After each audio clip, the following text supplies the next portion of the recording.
You know, we've been pretty critical of Wizards of the Coast when we need to be.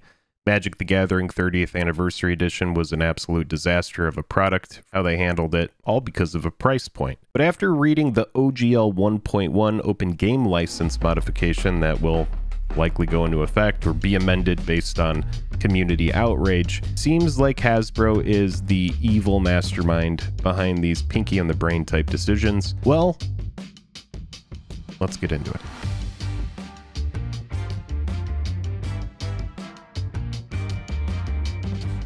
Highest level of gratitude to our patrons who power the channel through Patreon. Check out the Patreon link in the description to learn about monthly giveaways, VIP Discord access, and even our official playmat. Hello and welcome to the day. Thank you for spending your time with us. I'm Jake and welcome to another episode of Jake and Joel Are Magic. It's not normal for us to cover something outside of Magic the Gathering here on this channel. If you do enjoy this additional coverage, click like and subscribe. That's a great way to support our channel as we continue to grow. So D&D, even though it is not MTG, there are D&D crossover sets in Magic the Gathering, and whenever Wizards of the Coast makes a poor decision, it affects people that are involved in their fandoms. Magic the Gathering, D&D, closely related. There's some overlap in products like I just mentioned. But we're going to go over essentially the OGL 1.1, what it means for smaller creators. And I actually talked to my dungeon master, a buddy of mine who's actually really close friends with Joel and I and has been for a long time. And I was just playing some Rocket League with him and I was like, you know what? I saw this thing, and he was like, yeah, this is actually the TikTok that I shared in the thread. It was a much more dank meme that he shared with us, but it feels like Wizards of the Coast, Hasbro, are trying to juice as much as they can from D&D. They believe that they are not getting as much money as they should from it. And here's the thing about businesses, they do exist to make money. But what's happening is that when you have this incessant need to chase profits quarter after quarter, let's talk about Magic the Gathering 30th Anniversary Edition for example. You have Magic the Gathering 30th Anniversary Edition that a lot of people did not like. They were like, this is a terrible price point. We had a lot of people that said, you know, if you had made these 24 count boxes that were made for draft and you have booster packs that you're able to draft, that way people can actually enjoy the game in its infancy. Like when it first came out, people can go out, they can draft beta, they can sit at a table together and play the game as it was originally designed. You make the packs cheap and available. That way people can draft proxy cards that they can use later, and if you make it cheap enough, then it's understood they're just proxies. Just enjoy the cards. If you price something at $1,000, you need to say to yourself, okay, this product is going to be met with a massive amount of criticism, right? You have to say, if we're pricing something at $1,000, guys, is this a good choice? You think people are gonna make any comment on the $1,000 price tag? You think they're gonna say, hey, it's $1,000 and they're not even tournament legal cards? You expect people not to have that discussion?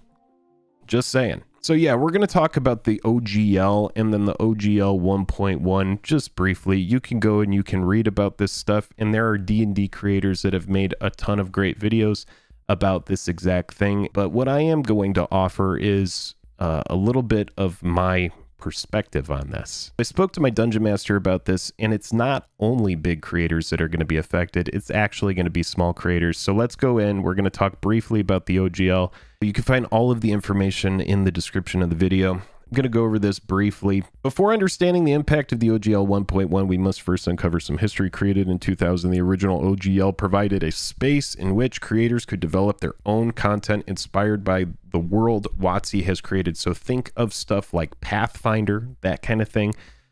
Things that are derived from D&D that use the basic framework of D&D. And the controversial announcement of One D&D, WotC is making changes to its OGL, aiming to restrict and demand royalties from such companies, small businesses, and practically anyone making money off D&D. While it may just be a leak, many fans are furious, so we put together an explanation of this new OGL and what it means for you as a player, a creator, or a business. As stated in the leaked document, this revised license is intended to protect the D&D brand by reducing creator confusion, blah, blah, blah, blah, blah, blah, blah. The proper checks and balances will come in the form of requiring all creators making a profit on their D&D related work. So looking at big YouTubers and small YouTubers here, keep that in mind.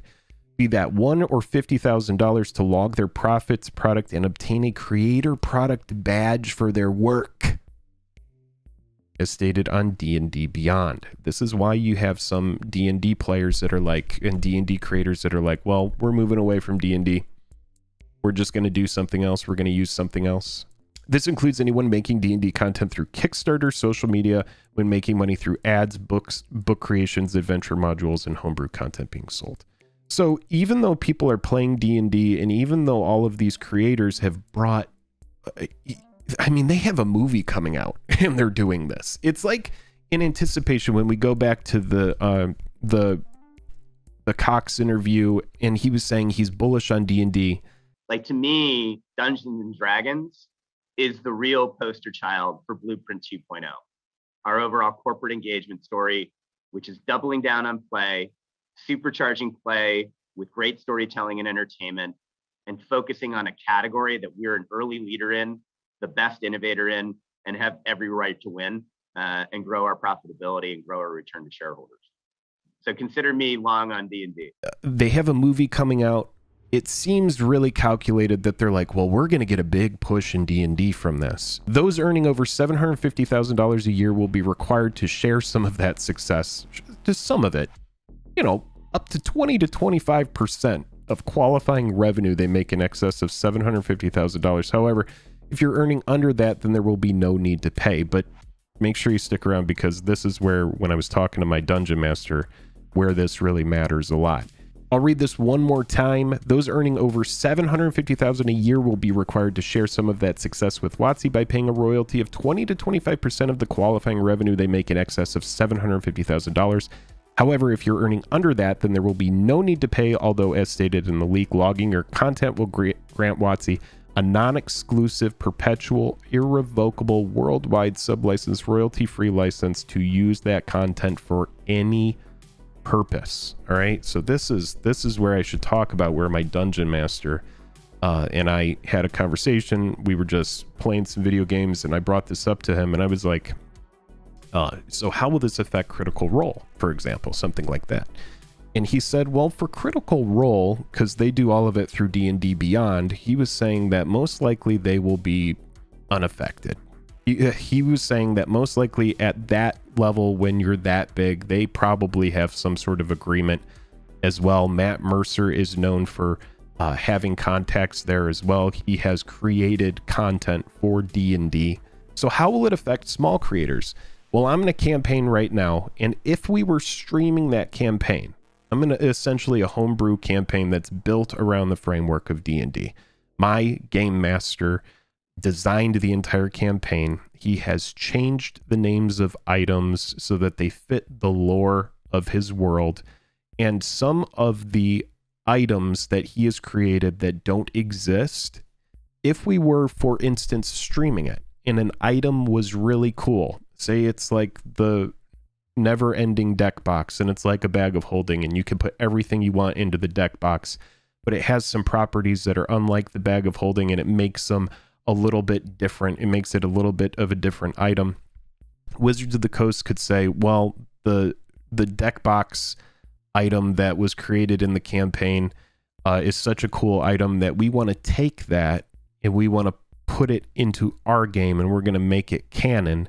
And while that would be cool for some people who have created an item, they would love to have their item in the game, they don't plan on paying anybody for that.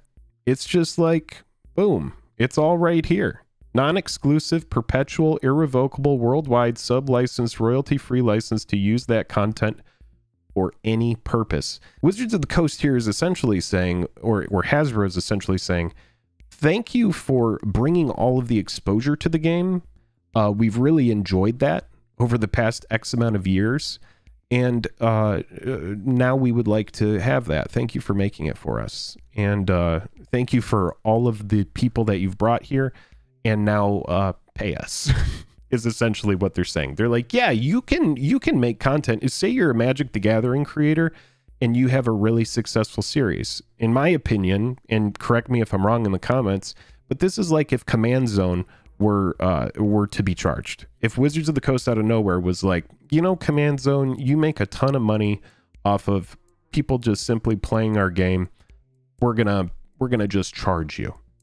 We're just gonna take some of that money. You're using magic cards. You use art in all of our thumbnails. You use a bunch of magic assets. You use card images that we put on the internet for free. You should be paying us because you're making money off of our content. That's our game, and we just want a cut of it. It's very much like almost like a mobster shakedown kind of thing. They're like, hey, what are you doing over there? What do you got? You making money off that? You in my town using my shit? You're not gonna give me a little piece of the action? Yeah, when you were small beans, we didn't give a shit, but now that you're big beans, well, we want a couple of the beans. That's kind of like the vibe I'm getting. I want to talk a little bit about this before I give my final thoughts on this whole thing. This perpetual need to chase profits year after year after year, it's just destroying consumer loyalty. So it's like you want money for this thing, but you're willing to do anything for it up to pushing people away from your brand. Like, why would you want to do that? I get it. Money. All right, so here's the point in the video where a lot of people are going to want to tune out. But we should keep in mind, this is the S&P 500, okay? So when I talk about, sometimes I'm like going on about the S&P, you need to keep your eye on the SPY, especially as a collector, as somebody who cares about your cards, who cares about, you know, like, what's going on? Why are my cards tanking? Why is this not doing well? Why are the stock prices bad on Hasbro and all these other things? The SPY ETF, an exchange-traded fund. It's a pooled investment security that operates much like a mutual fund. Typically ETFs like this, especially the SPY, this is a really good market indicator. Now, what we're looking at here, this is the year-long range of the SPY. All right, so essentially a year from where we were today, the SPY was sitting at like, you know, like 460s. Let's just say 460 US dollars. Where it sits today as of right now is like around 390. So in a year, you could just see, and I'm not a financial advisor. I have a very like basic, I've been trading for a couple years. I have a very basic knowledge of this stuff, but it's worth keeping in the back of your mind. So if the SPY is trading downward, we can even go back and we can look at, you know, the 5-year range. You can see what it's done. This was the COVID dump right here. This was where everybody's freaking out and they're buying toilet paper and paper towels and everyone's selling everything because the world is going to end. That's big money selling right there. That is not retail investors. I mean, it is retail investors, but it's big money. So then we get all of this stimulus money. We pump it up, because my experience in California is going to be different than your experience over on the East Coast. I have a different narrative around where I live than you do where you live. There are going to be less people working where I live, and there might be more people working over on the East Coast or in states that didn't take COVID restrictions so seriously. So a lot of people that may not have lost their jobs got stimulus money, and we have a massive pump into the economy. Okay, we have bullishness, and then up here, let's go back to the year long. And then this is essentially where I just was. And then since we've peaked, there has been bearishness. Okay. Now, the reason I show you the SPY is because the SPY is a big indicator. The SPY's top holdings are, let me go ahead and just tell you this, is a culmination of tech, finance, industrials. Here's their top holdings: Apple, Amazon, Google, Johnson & Johnson, Exxon, JP Morgan, United Health, Berkshire, Microsoft. So you could see it's like large and mid cap stocks that are all specifically chosen to be part of this fund. Hasbro. This is the point of me telling you all of this. I want you to look at SPY's yearly chart, and now I want you to look at Hasbro's yearly chart. It's a little bit different, but the bearishness is pretty consistent, right? Little double bottom here on Hasbro, maybe finding support. But look at AMD. Crypto crash. People no longer need microchips as much. AMD is the kind of stock that's going to move off of, people hunting graphics cards to mine cryptocurrencies. It's not saying AMD is a bad stock in the future, not saying that microchips aren't important, but kind of a similar chart, right? Let's look at Apple. A little bit of variation here, but again, general bearishness. Google. I mean, look at it. So why, for example, and if you go like, that's just a few charts of some of the biggest players, the economy moves in one direction. You get variance on these different charts, but the thing that you need to keep in mind is like, if the SPY sucks, then why in the shit should Hasbro be doing well? What makes this company think, oh, well, we need to milk our followers as much as we can? There's not going to be any left. If you keep screwing over your fans, if your D&D players are actually moving over to other fandoms or saying, well, we're no longer going to use D&D Beyond. We're just going to go ahead and reskin this, or we're going to change the language of what we use. We're going to make our own thing. People love D&D. Don't get me wrong. It's a very specific niche game, but pushing people away from it who have already found other games that are like it, when there's so much content out there that people can just move to. You know, I've seen these little one-shot campaigns that are short, that aren't even D&D. I have a couple game stores near me that have so much like D&D related stuff. I had no idea how many campaigns and how many different types of modules there are that are outside of D&D that are made by totally independent people. Totally independent, companies I don't know anything about because I don't play a ton of D&D. I have my one campaign that I do, and we do play it through, Roll20. And my game master and a couple of the other people in it, they know a ton about it. So if the S&P were like up here, 470s, economy is just ripping, and then Hasbro's chart looked like absolute shit, yeah, I could see, they need to grasp at straws, figure out whatever they need to do. But when they think like, the economy's in an economic downturn, but we need to be pumping profits, it just doesn't work like that. You're talking about a massive shift in hive mind. November 2022, GameRat commented that many players are not happy about the implications of the OGL discontinuation rumor. So this was in November. The news that we're going off of is just a few days ago. So there were rumors, but now we have a leak, okay? And so the leak is all of this new information that we've been talking about, but Wizards noted then that the royalty should impact less than 20 creators, which include major publishing companies like Kobold Press. This was one that my game master mentioned to me yesterday when we were discussing. Anyway, I could read the internet for you, but I'm going to put some links so that you can do it yourself if you are interested in this. That way you're not just listening to me read stuff that you can do yourself. This is a very interesting move from Wizards of the Coast. This, I expect, or I hope at least, to see some sort of backpedaling from them, or some sort of, especially with this movie coming out, it just seems like a really poor choice. Like, I see what they're doing. They're like, we have this movie coming out. It's going to bring a ton of new eyes to the game. We have in an interview Chris Cox saying he's bullish on Dungeons and Dragons. So if he believes, and that was in a Magic the Gathering Fireside chat of all things, he brought up D&D. This is a push for shareholders. They're trying to get more money out of Dungeons and Dragons than they are currently getting.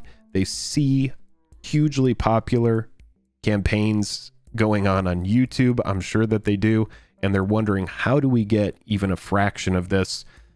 And this is their choice. You can find links to everything I've talked about in the description of the video. Let me know what you think about this. I know that we're critical of Wizards of the Coast, and I'm in support of that when it's necessary. But this to me just screams Hasbro is like, we shouldn't have to deal with the bad economy.